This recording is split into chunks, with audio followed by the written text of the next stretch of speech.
Hi dears, ഇന്ന് ഞങ്ങൾ എങ്ങോട്ടാണ് പോകുന്നതെന്നറിയോ? മൂത്താൾ കുറേ ദിവസമായി ബീച്ചിൽ കളിക്കണം കുളിക്കണം എന്നൊക്കെ പറഞ്ഞ് പരാതി അറിയുന്നുണ്ട്. എന്നാൽ പിന്നെ ഈ വീക്കെൻഡ് അങ്ങോട്ട് തന്നെ വിടാമെന്ന് വിചാരിച്ചു. അപ്പോൾ ഞങ്ങൾ മംസാർ ബീച്ചിലേക്കാണ് കേട്ടോ പോയത്. രാവിലെ നേരത്തെ എണീറ്റാണ് പോയത്. അപ്പോൾ ഇത് അവിടെ പാർക്കിൻ്റെ ഉള്ളിലേക്ക് കാർ പാർക്ക് ചെയ്ത് നിർത്താം, ബീച്ചിൻ്റെ സൈഡിലായിട്ട്. അപ്പോൾ അതിന് വേണ്ടിയിട്ട് ഒരു കാറിന് 30 ദിറംസാണ് ടിക്കറ്റ് ചാർജ് വരുന്നത്. അതെടുത്ത് സ്കാൻ ചെയ്ത് അതിൻ്റെ ഉള്ളിലേക്ക് കയറി പാർക്ക് ചെയ്തു കേട്ടോ.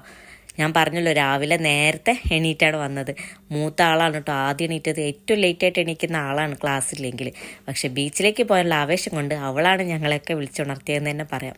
അപ്പോൾ ഞങ്ങൾ വന്ന് അപ്പോൾ ബ്രേക്ക്ഫാസ്റ്റും കഴിച്ചെത്തിയാണ്. ഒരു 9-9:15 ഞങ്ങൾ ബീച്ചിലെത്തി കേട്ടോ.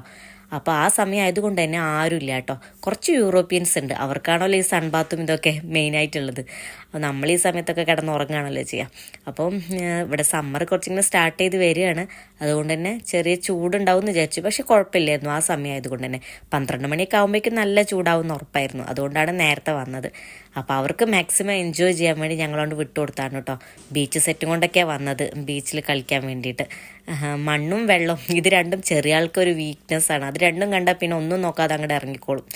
ഞാൻ ഈ 2 പേരുടെയും സ്വിമ്മിങ് സൂട്ടും ഈ ക്യാപ്പും ഗൂഗിൾസും ഒക്കെ വാങ്ങിയിട്ടുള്ളത് ഷീനിന്നാണ് കേട്ടോ. നല്ല അടിപൊളി ഐറ്റംസ് അതിലുണ്ട് കേട്ടോ. വെറൈറ്റി ആയിട്ടുള്ള ഒരുപാടുണ്ട്. നല്ല അടിപൊളിയാണ് കേട്ടോ. കുറേ ആയി ഞാൻ വാങ്ങിയിട്ട്, ഒരു കുഴപ്പമില്ല, നല്ല അടിപൊളിയാണ്. അപ്പോൾ ഞാൻ പറഞ്ഞതുപോലെ രാവിലെ ആയതുകൊണ്ട് തന്നെ ആരും ഇല്ലാത്തതുകൊണ്ട് നമുക്ക് നല്ല ഫ്രീ ആയിട്ട് പീസ്ഫുള്ളായിട്ട് ചില്ല് ചെയ്തിട്ട് പോവാം കേട്ടോ. പിന്നെ ഇവിടെ ആകുമ്പോൾ നിങ്ങൾക്കറിയാമല്ലോ, നാട്ടിലുള്ള പോലെ അല്ലല്ലോ, മണ്ണിലൊന്നും കളിക്കാൻ പറ്റില്ലല്ലോ. അപ്പോൾ ഇതുപോലെ ബീച്ചിലൊക്കെ വരുമ്പോഴല്ലേ അവർക്ക് മാക്സിമം എൻജോയ് ചെയ്യാൻ പറ്റുള്ളൂ. അപ്പോൾ പിന്നെ അതുകൊണ്ട് അവരെ മാക്സിമം എൻജോയ് ചെയ്യാൻ പറ്റും. പിന്നെ അവിടെ ഒരു ചെറിയൊരു ഓപ്പൺ ആയിട്ടുള്ള ഷവർ മാത്രമേ ഉണ്ടായിരുന്നുള്ളൂ, അല്ലാതെ ബാത്റൂം ആയിട്ടൊന്നും ഞാൻ കണ്ടില്ല കേട്ടോ. അതിൻ്റെ ഉള്ളിലുണ്ടോയെന്ന് അറിയില്ല. ബീച്ച് സൈഡിൽ ഇങ്ങനെ ഒരു ഓപ്പൺ ഷവർ ഉണ്ടായിരുന്നു. അപ്പോൾ അതിലവരെ നന്നായിട്ട് കുളിപ്പിച്ചൊക്കെ എടുത്ത് ഡ്രസ്സൊക്കെ മാറ്റി അതാ ഞങ്ങൾ തിരിച്ചു പോകാൻ കേട്ടോ.